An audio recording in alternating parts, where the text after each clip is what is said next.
Okay, giving this a shot here. My first time doing the StreamYard thing. But I think we'll have a little bit of fun with it.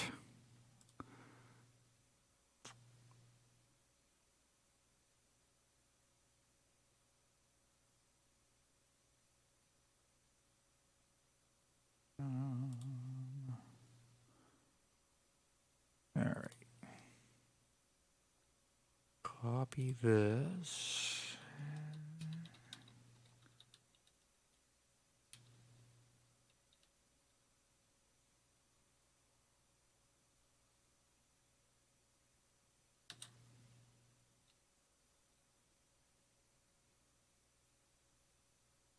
Okay, we're going to do that.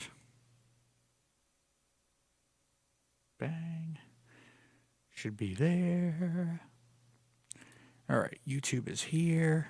StreamYard is here. Now I can see. Got it set up so I can kind of see what's going on here. And here we go. So I did this on Facebook. We're going to try it on YouTube. On StreamYard. And we'll see how it goes. But I have a new album out. A new EP called RetroActive. And it's out on BandCamp right now. Yeah, out on BandCamp now. And this was a fun one to make. It was just kind of a random thing that I wanted to do. And it actually started last year, and I just started writing random pieces of music that had this kind of retro 80s vibe to it.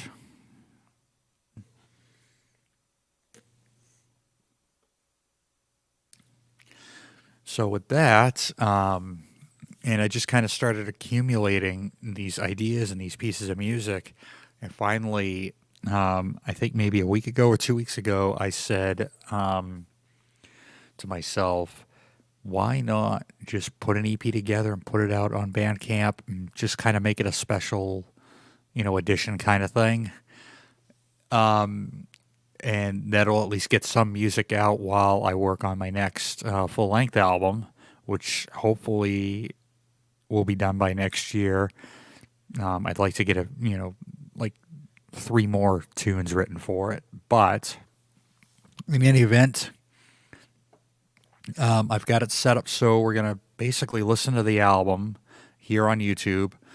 And then I'm going to kind of talk about each piece of music. There's 7 tracks total, but I'm going to go ahead and talk about each piece of music and talk about a little bit of the inspiration behind it. I'll talk about some sounds.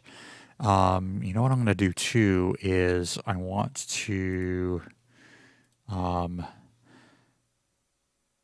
go onto my Facebook profile and share this again, because I did this on my Facebook profile. Did it on my Facebook profile, but I don't know if the video came out all right because Facebook uses a lot of bandwidth.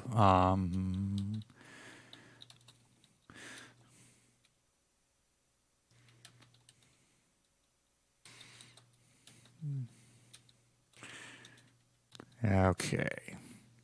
And here we go. So that's going to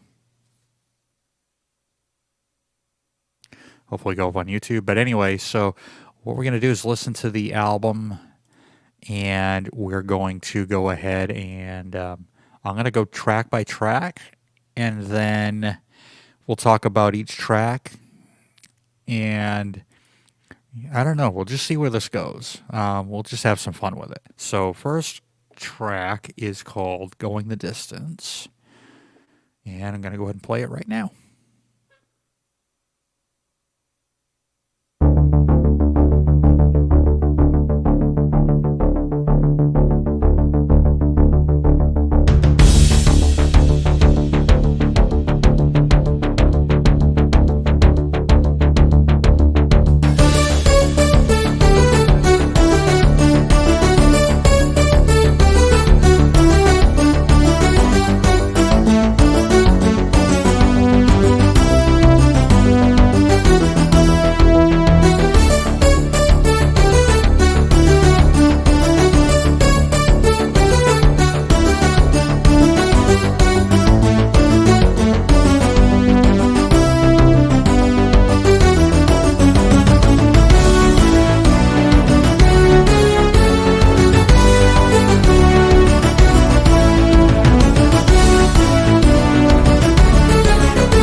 right, that was Going the Distance. So this one was inspired by my love for running. So being on the autism spectrum and also dealing with things like generalized anxiety disorder, all different kinds of things. I'm always looking for ways that I can focus and ways that I can clear like the cobwebs that are in my mind, because they build up quite a bit. One of them is exercise, and I'll tell you what. When I was young, you couldn't get me to do any kind of working out or anything. It was always going to be something that I had to find out for myself. I had to try it on my own and to see if I liked it or not. I couldn't. I had a hard time being forced into doing something, whether or not it was good for me, because then I felt like it was more of a chore than anything. But no, I started running in probably 2008, 2009, and just really casually, just to move and just to get out and stay in shape and, find some way to, clear my mind. And running and working out and things like that, it's an amazing way to clear the cobwebs for me. And the other thing, too, is because I'm a part-time musician, and I have been since for probably a long time, probably like the better part of 20 years. I need to be in shape in order to, move equipment and in order to have the endurance to play a 2-hour show or 3-hour show, to do all the practices, that we need to do as musicians. It takes endurance, and the way that you build that up is through, things like exercise. So, I found something that I love doing. I love running. And so that piece of music, Going the Distance, is inspired by that. If you think about the structure of the piece of music, especially the tempo of it, it kind of has a forward motion to it. It has a lot of movement to it, especially the pulse of it. The pulse of the constant bass drum going, the bass line going, which I'll talk about in a minute. It has a forwardness about it. It has an energy to it, and it really, it sounds like it's propelling me forward. So a combination of that bass, constant bass drum on every downbeat, plus the bass line, plus the fanfare sound, and also going into that light section in the bridge where it kind of feels like maybe around mile 4 or mile 5 of, say, like an 8 or a 9 mile run, I kind of feel like I'm flying. I kind of feel like I'm taking off and taking flight. So that's what I wanted that middle section to represent there. And then let's say I was, running like a 5K race, a 10K race, that fanfare at the end where it gets really, really big with a big brass sound and a big choir sound, kind of sounds like you're going to the finish line. And then you just have a cool down right after you finish your workout where the dynamic just comes right back down. So right now, we'll talk a little bit about some of the sounds that I'm using there. We'll start with the bass sound. The bass sound is 3 different sounds. It's 2 Arturia Mini V software instruments, so an emulation of the classic Mini Moog synthesizer. To demonstrate that, I'm going to just use the Odyssey that's in the back. That's the top keyboard behind me. But the third instrument I used is this guy over here, my Ensoniq ESQ1 synthesizer. This was kind of doing the this part.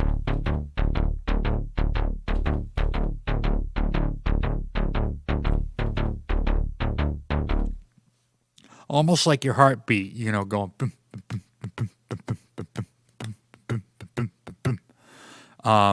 So I have that constantly going.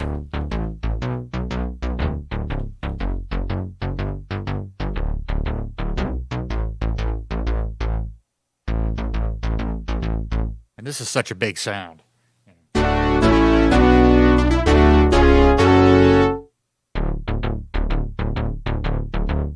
So that's that part. The other two parts I'll go ahead and demonstrate on the Odyssey right now.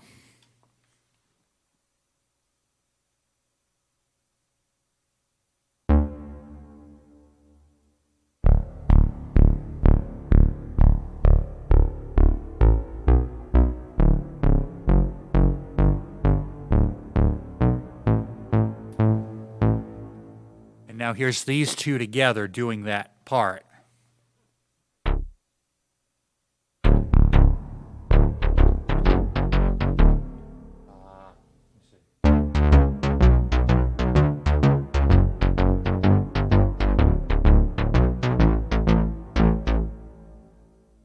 And then behind that, I have another bass sound playing triplets, like this.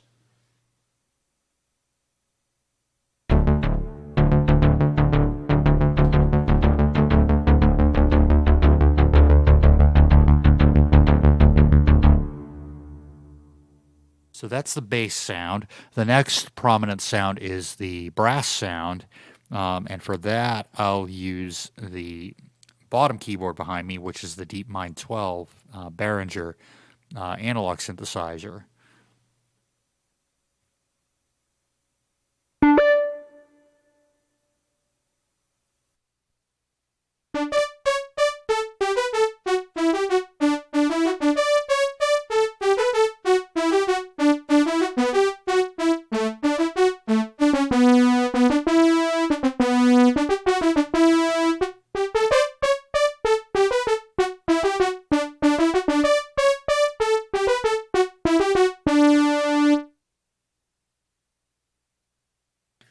So that's the main fanfare, and then the other part, and I'll play it with the chords, with the brass sound.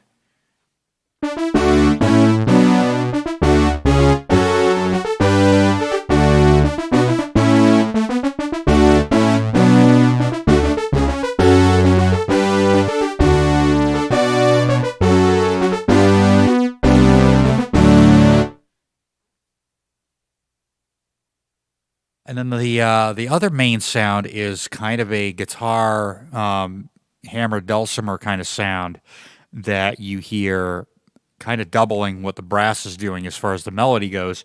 That was done on a Korg Karma keyboard, more modern instrument, but the bulk of this EP is kind of a retro sound, which most of these sounds are. So for that guitar sound, for now, I'll just use one that's on the Yamaha Montage here.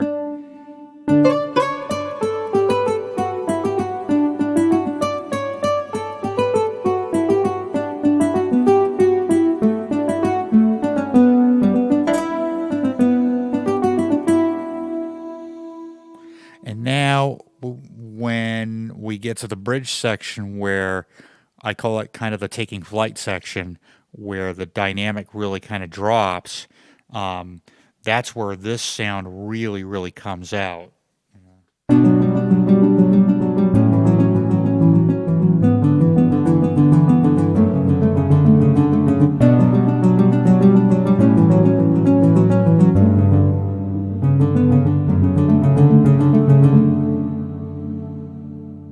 So there's that sound. Do it again here. Let's see.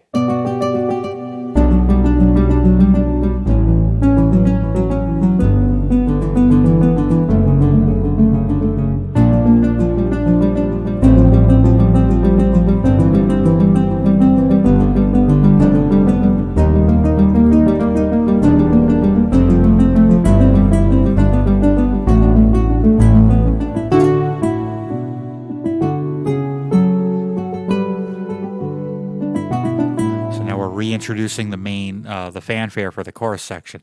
So that, in a nutshell, is Going the Distance.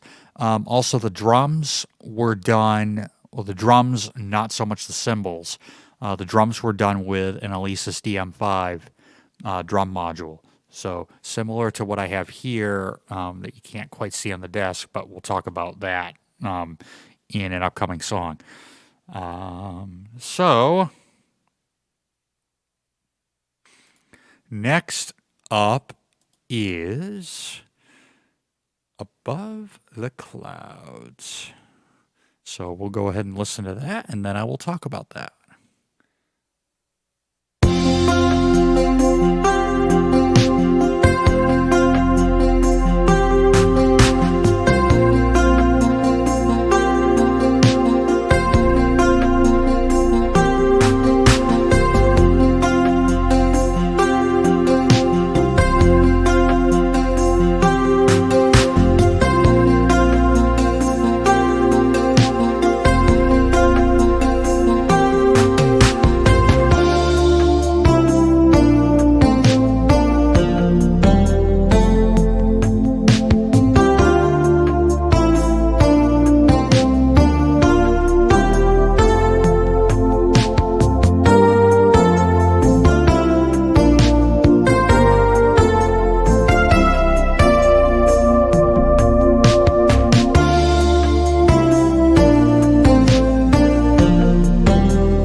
All right, that was Above the Clouds. That one started with a custom sound that I created on a software instrument by a company called Arturia.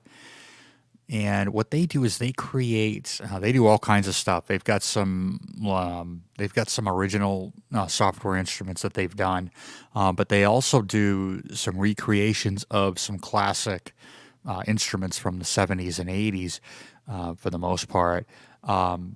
That sound was from their Synclavier V, which is a recreation of a very, very expensive instrument that came out in the late 70s called the Synclavier. And it was a company the company was called New England Digital. So it was a company that was here in New England. So the instrument was about the size of a refrigerator, fully expanded. Sometimes it could be bigger than that because as it grew, it became pretty much a recording studio in and of itself, where you could sample into it, you could record into it. It had a sequencer, all these things that it could do. I would say very famously, the introduction to Michael Jackson's Beat It, those first 7 notes were done on a Synclavier. But this particular sound, I wanted to try to create something with it, with that, with that instrument. So I created this, this almost kind of guitar or plucked sound with it. And I'm pretty big fan of those kinds of sounds. So to demonstrate the part, I'll just use this guitar patch over here on the montage.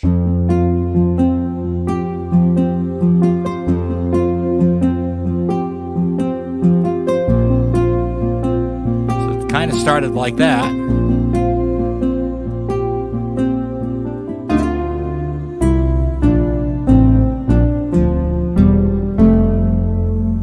Here we have 2 different parts playing in parallel, playing together.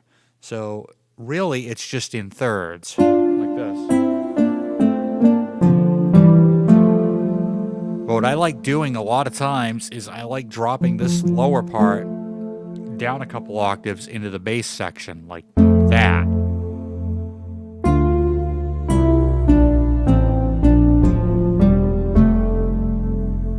And that allows me to fill in, with some more chords.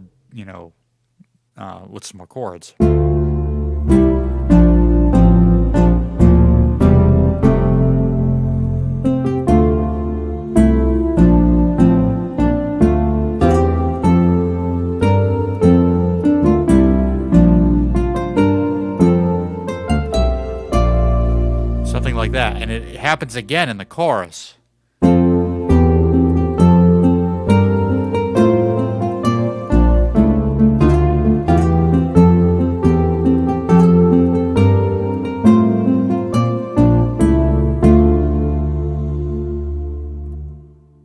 So that's the main sound in there. There's also a pan flute in there echoing that melody. There's some various drum machine sounds coming from another software instrument by a company called UVI, called Beatbox Anthology, and it's made up of I don't know how many different drum machines, but there's all kinds of sounds from these various things, these various drum boxes that you can combine and kind of create your own thing with it, which I really like too. We also have some cool, chord changes in the bridge section that I'll play really quickly.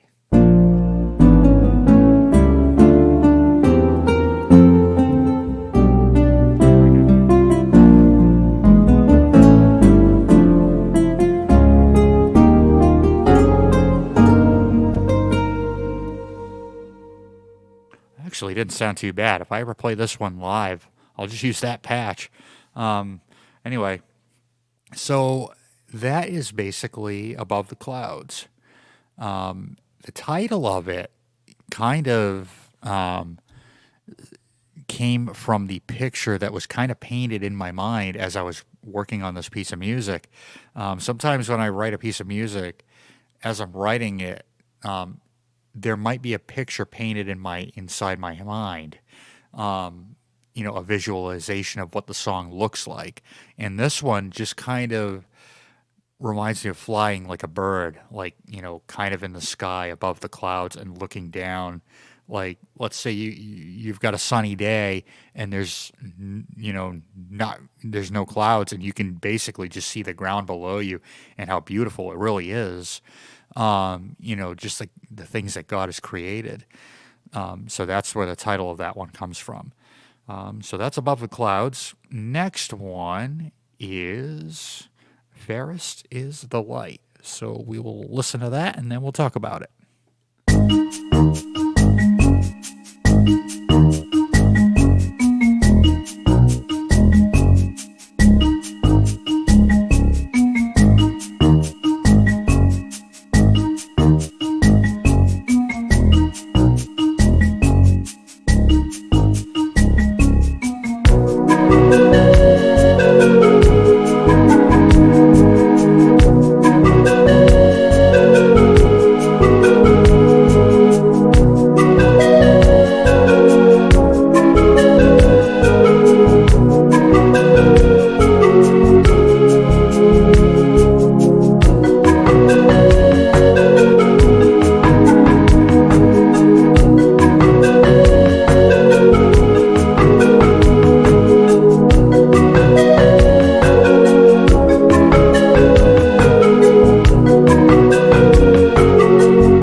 All right, that was Fairest Is the Light. So this title actually is inspired by another synthesizer company. Actually, not a synthesizer company, more of a company that built this amazing instrument back in the late 70s and early 80s called the CMI, or Computer Music Instrument. And the company was called Fairlight. So all of those sounds, even the drums, were done with a software recreation of the CMI by our friends over at Arturia. So I really wanted to try to challenge myself to do something with just this one instrument, the CMI. So the drums, the bass, basically all the sounds come from that. Um, Other than that, maybe a couple of the parts that I can talk about is the opening sound, which is basically a marimba. That, if I go to,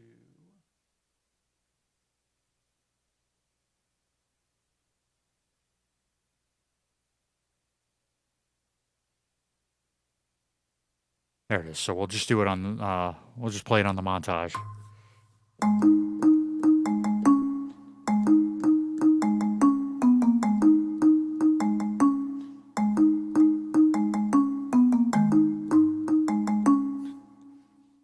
So a lot of the sounds that I hear out of this instrument are very rhythmic, and it inspired me to play more with rhythm than with anything else. And by the way, as far as the original CMI instrument, was used by a lot of different artists.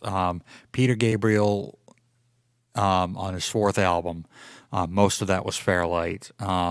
The CMI. Kate Bush was a big user of this instrument. If you listen to the Yes track, "Owner of a Lonely Heart," a lot of those orchestra hits and a few other sounds came from that. Also, the Cars in 1984 on a track called "Hello Again," you can hear some Fairlight sounds on that. So that marimba part was one thing. I can also show you the pan flute part, the melody part.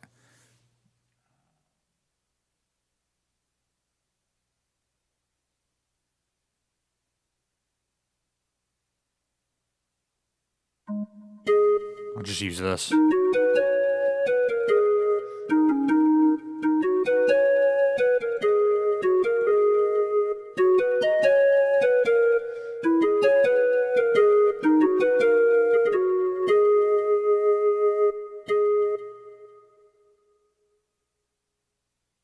Probably not the best representation of that because that was an FM sound. We'll talk about what that means in a minute, but that also had like a fifth harmonic in there that shouldn't be in there. So let me quickly try to find a different pan flute sound, and I'll try that again.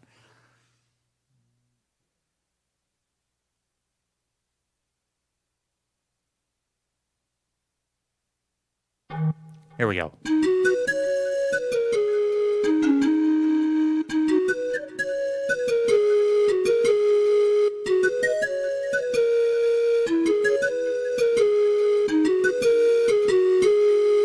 And then the melody for the chorus is a different kind of plucked sound and some other kind of things happening with chords, but there's a lot of rhythm in that part too. And then we get to the bridge where a lot of times during the bridge section, I like to take the song in a completely different space. And normally that's, to me, that's what makes a good bridge in a song is if it takes you somewhere else, either dynamically or, with a different chord progression or a different feel. It's designed to give you a break from the pattern of verse, chorus, verse, chorus, verse, chorus. So I did the same thing with the bridge because I start with this, and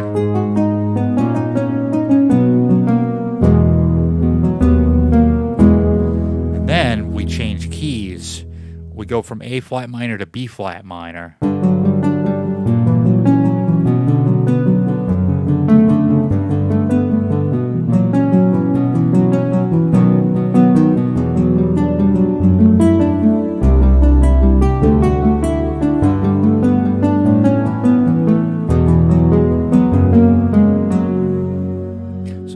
Twist there that allows me to go back home to the A flat minor chord. I'll do that again right now. So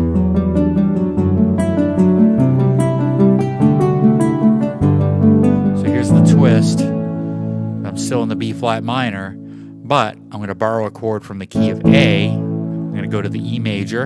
And now we're going to walk back up to that A minor.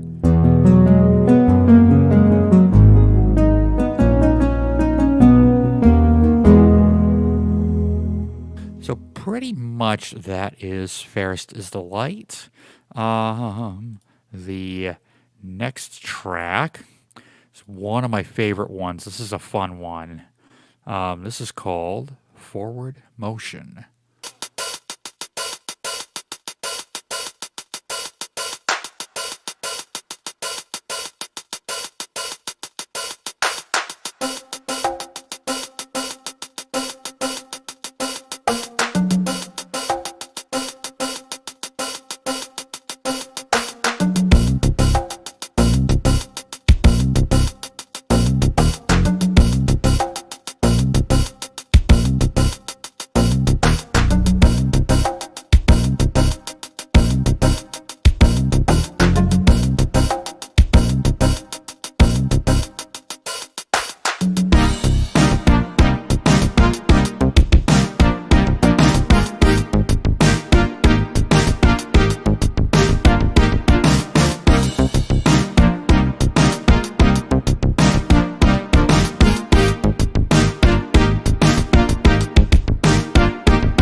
Okay, that was forward motion. So forward motion is an acronym for FM, which also means frequency modulation, which is a type of sound synthesis, a way to generate sounds.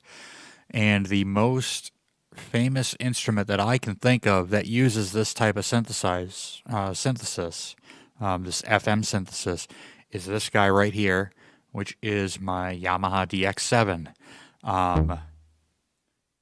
Famous for things like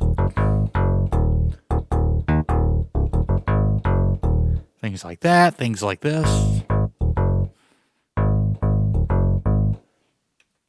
Sounds like this.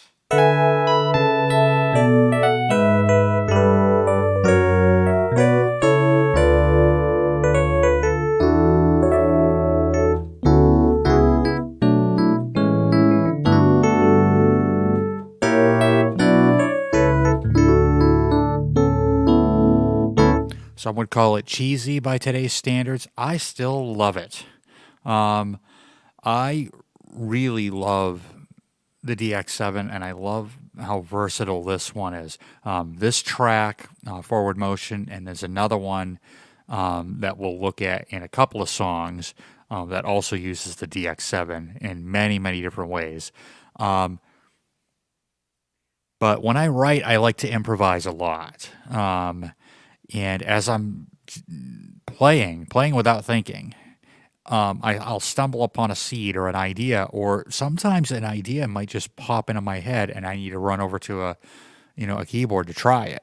And then, out of that idea, out of that little seed, could come an entire piece of music. This one really just started with this kind of accompaniment part.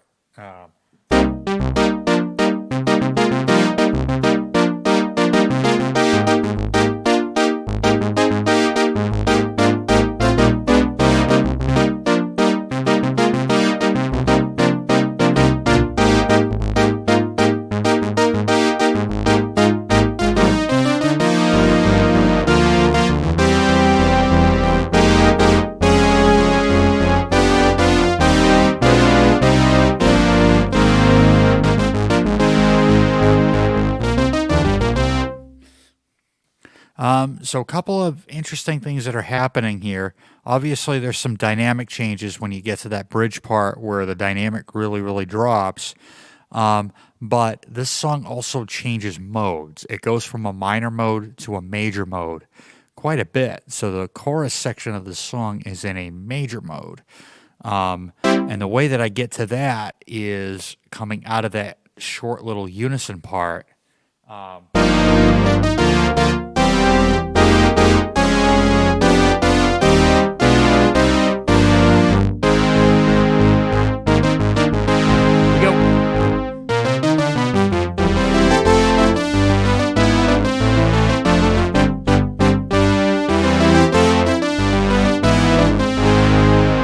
Now we get to a key change, like halfway through that part.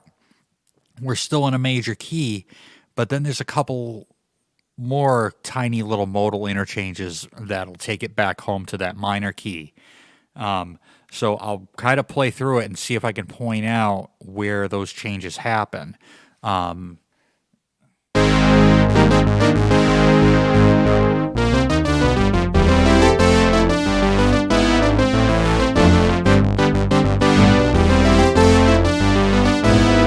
Right here, coming out of that G, out of that E, into an A flat. Weird change right there. But there's already an A flat in the bass, so it kind of works.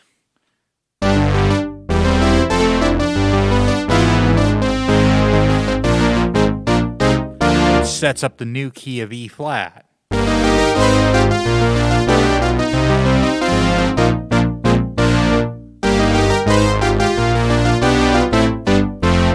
Right there, we go back to a C, back to an A minor, and then we go back to, and then we go back home to the C minor key.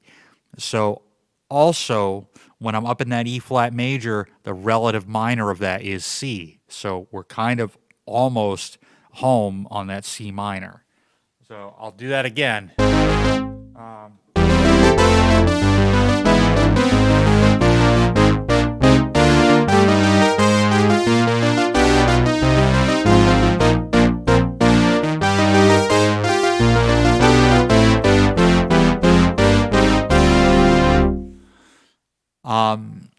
So every sound in that piece in forward motion, except for the drums, is done with the DX7.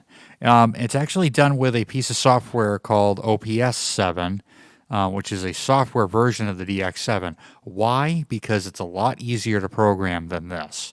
What made it difficult to program, the biggest thing was you have a tiny little screen. You have these 32 buttons over here. So these are your presets, but they're also different functions that you can edit on this screen.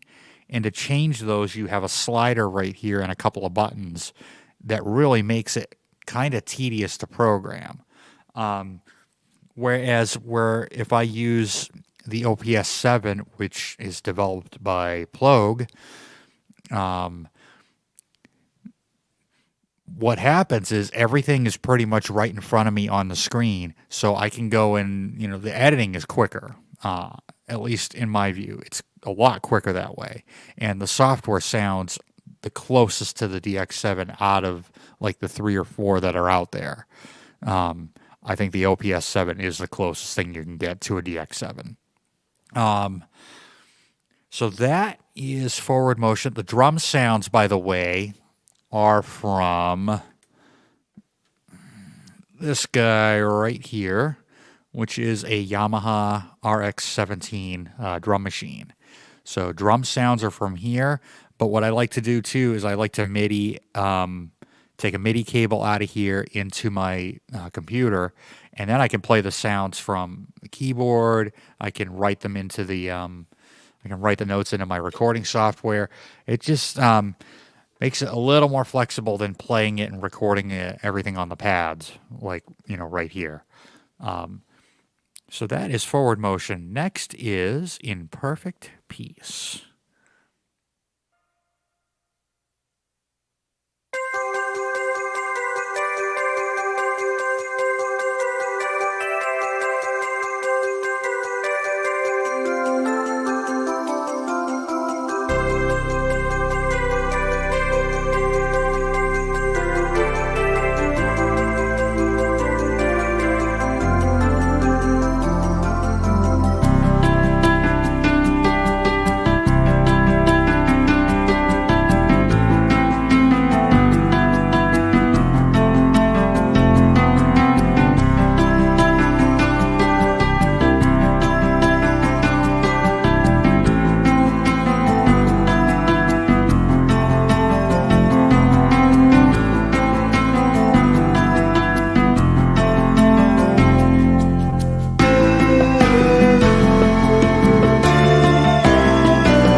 Okay, that was in perfect peace. The title comes from some scripture. It comes from Isaiah chapter 26, verses 3 and 4, which says, "You will keep in perfect peace those whose minds are steadfast because they trust in you. Trust in the Lord forever, for the Lord himself, is the rock eternal." So when I started writing this song, coming up with this idea, the thought of peace, the thought of calmness immediately was the thing that came to mind. And that verse immediately just popped into my mind. So the main sound of that is a sound that on the recording comes from another keyboard that I have that I don't have set up right now, which is my Korg Karma workstation. And I created that sound on there, but I've also recreated it here just in case I ever need to play that song live. I need to have that sound. It's really it's kind of what I call it a harmonic piano. And what it is it's a piano that has been stretch tuned in a very special way to achieve that sound, and then combined with some guitar harmonics, some harp sounds, some attack sounds. Like the start of the sound is a little bit sharper, like when I play harder. You know.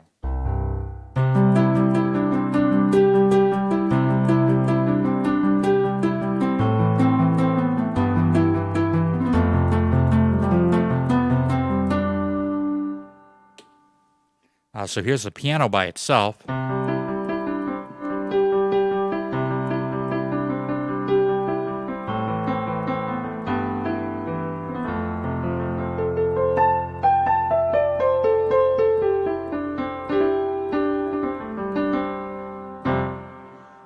So the way I achieve that sound is I transpose the original piano down an octave, and then I tune it up an octave. So I transpose it down and I tune it back up, which gives me that almost bell-like sound, kind of like the hammer in an acoustic piano is striking the string in a different spot, on the string. So the original piano sounds like this. It's a little bit brighter. When I do that stretch tune on this altered piano, you get a more mellow sound out of it.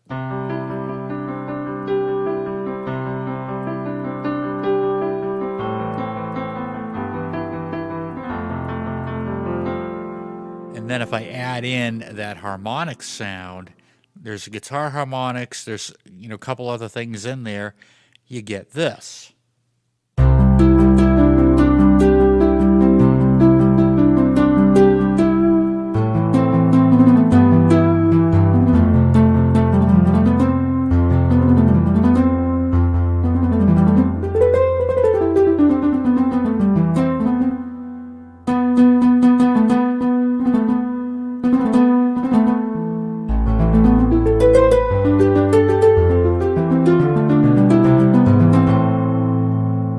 So you get that sound.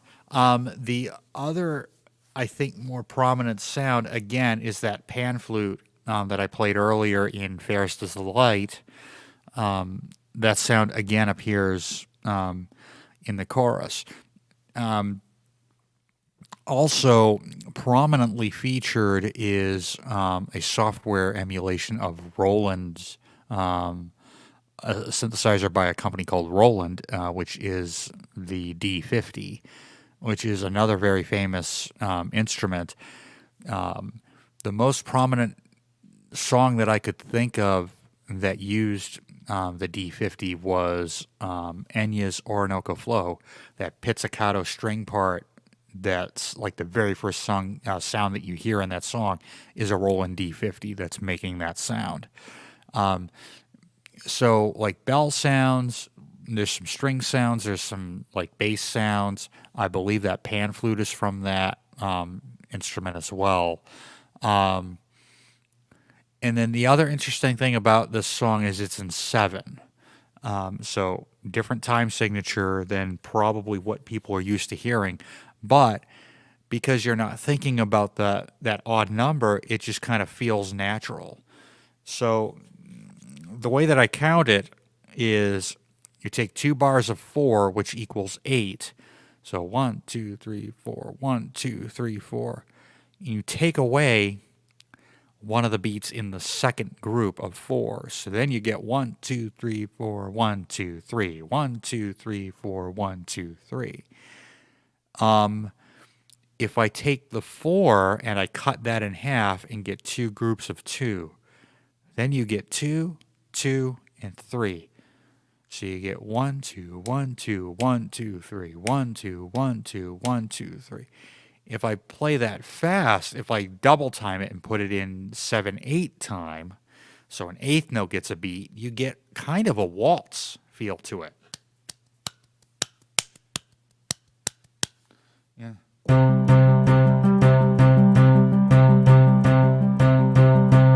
So it kind of feels like it's moving naturally.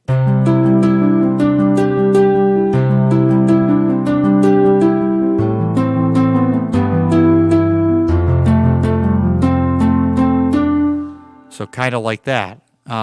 So yeah, basically that is In Perfect Peace. Next up, we will be listening to Looking Back.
That was Looking Back. So this one was written last year, I think either May or June of 2023, to celebrate the 40th anniversary of this instrument we talked about a couple of tracks ago. The Yamaha DX7 came out in 1983. So it turned 40 back in 2023. So I decided to write that piece, having every sound be a DX7, with the exception of the drums. So the same case with this song as was with Forward Motion. Same idea. As far as what's going on musically, it's pretty much the entire thing is an arpeggio, and I didn't talk about this on the Facebook stream, but the entire thing is kind of an arpeggio, basically broken up chords. I'll just use the harmonic piano for this right now.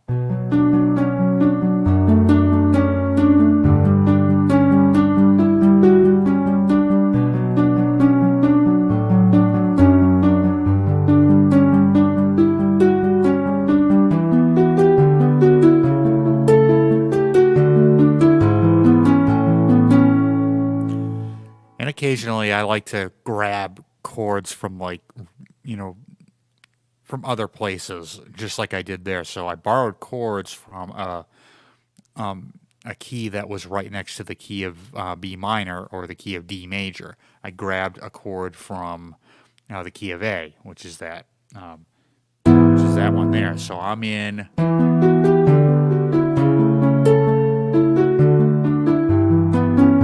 That's if I was going to stay in D major, but I kind of like the sound of going,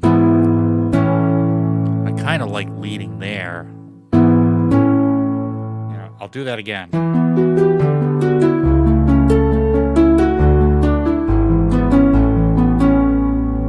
And then I do that again in the chorus section. Here. I go to a B7. Which is which I use to lead into like an E minor. I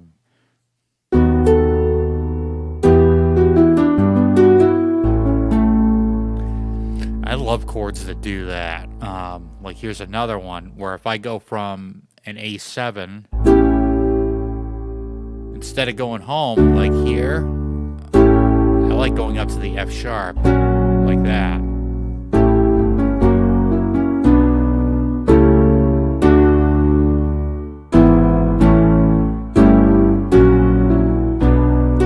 So, things like that. And then the bridge, just like we were talking about in Fairest Is The Light, goes to a different key altogether.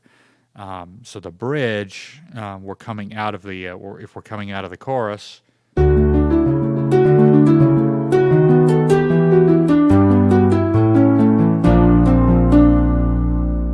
in the key of B flat major.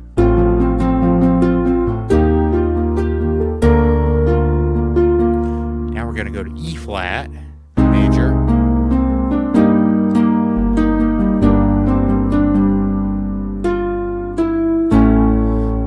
I'm going to lead back into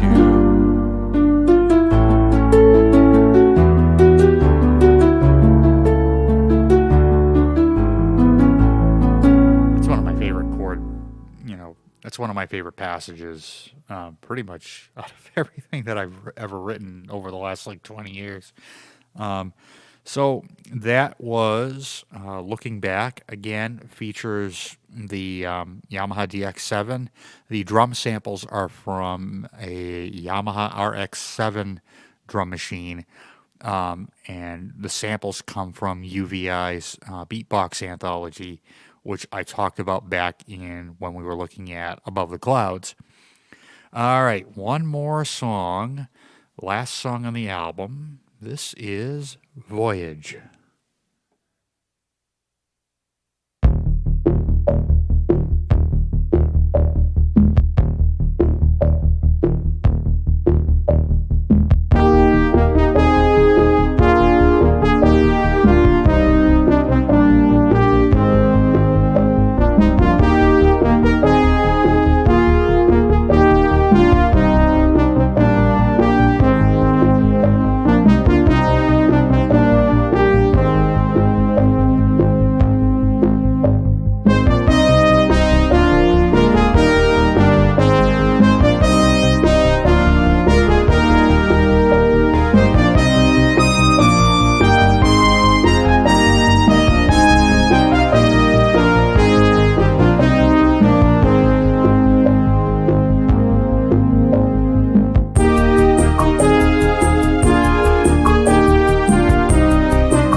go. And that was Voyage. This one started out with a bit of a challenge, kind of the same challenge that I had with Looking Back with Forward Motion. Those two with just using the DX7, obviously apart from the drums. And then Fairest Is The Light with just using sounds from the Fairlight CMI. This one was a little different. I wanted to use sounds from a specific brand, or instruments from a brand. And in this case, the brand was Cherry Audio. And what they do is they do a few things. They recreate classic synthesizers like Arturia do, but the ones that they come up with some classic stuff, but they're also very affordable. Like pretty much anybody can get their hands on, some Cherry Audio synthesizers that you can use on your computer in your recording software. They also got some really nice original instruments as well, things that they've created themselves that aren't copies of or emulations of, instruments that have already been done. And this was actually done twice. It was originally done without the drum machine, and then the drum machine comes out, and then I kind of facepalm myself and say to myself, oh boy, now I got to put drums to this thing. But I couldn't tell you, I cannot remember which instruments I used on what. I'd have to go and pull I'd have to open up the original project to tell you. But one of them I can tell you is, actually two I can tell you. The drums were from their Cherry Audio's recreation of the Roland CR78 drum machine. And that drum machine has been used on songs such as I Can't Go For That by Hall & Oates, and then more famously by Phil Collins on In the Air Tonight. That's the drum machine on that. The bridge section, the section we get to right after, there's two sections in the bridge. The first one goes...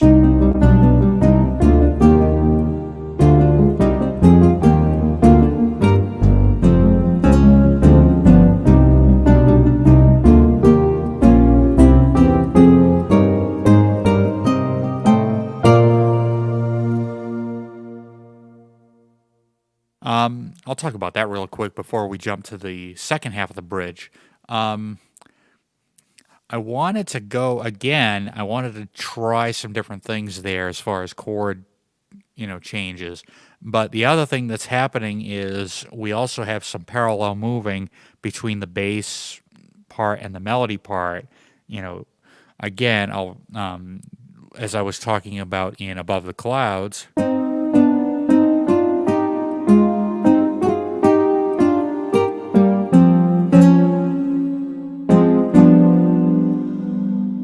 Pretty much the chords are moving along with the melody. And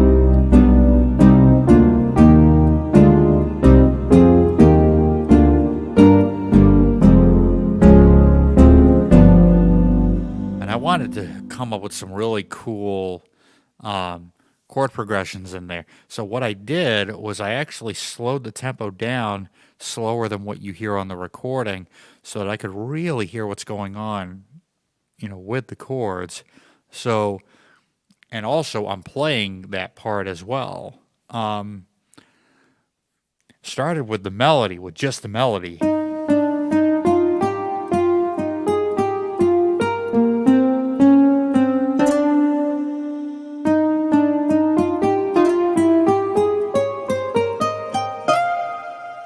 And then going chord by chord, and then trying a bunch of different things, and eventually I ended up with what you hear on the recording.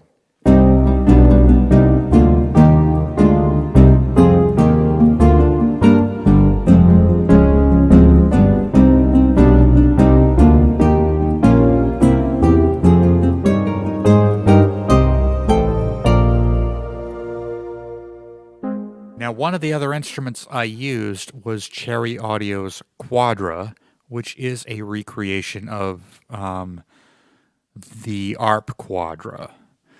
And this was an instrument that had 4 sections to it. 4 sections, hence the name Quadra. It had a bass section, it had a string section, it had a polysynth section, so a synthesizer that could play several notes at once. And then it had a monosynth section, mono, short for monophonic, meaning it can only play one note at a time. So I wanted to do something, a part of it, using this instrument and using all 4 parts. So I pretty much had to create 4 tracks and have them all send to just the one plugin or the one instrument and have each of these parts going. And so that section starts with this.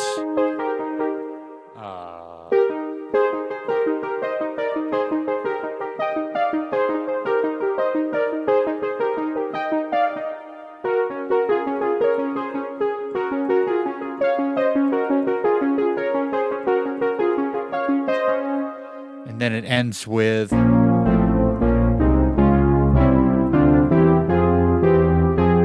then a big unison line. And then back home.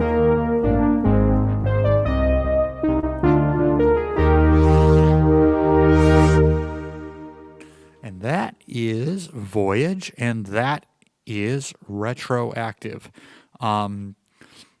So this stream will be available on my YouTube channel to watch. And RetroActive is available on BandCamp.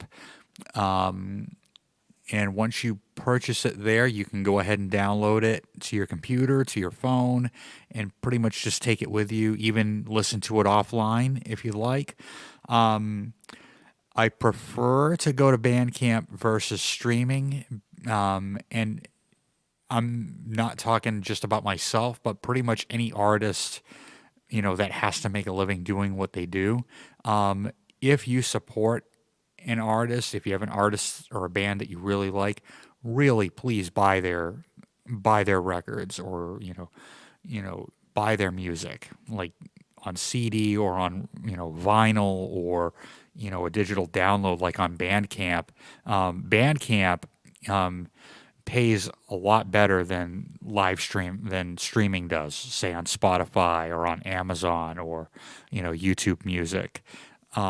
It's really hard to make a lot of money streaming unless you're a big name artist where you've got billions of fans and you've got millions and millions of streams and people are constantly listening to your music. That's really the only way you can get any kind of an income, live streaming. So streaming, like I said, Spotify. So, I really encourage people to go out and buy an artist's music on physical media, because then you have something. You have a CD, or you have a vinyl, you have, liner notes that you can read, you have artwork that you can look at, you're getting, a lot, for that money that you're, for that money that you're spending on this artist's music. And you know what? They're able to feed their family. And in my case, I'm able to feed myself. So anyway, so with that, I'm going to wrap things up here. Again, RetroActive out now, available on BandCamp. If you just search for my name, it should be up there. Thank you all for watching. Good night and God bless.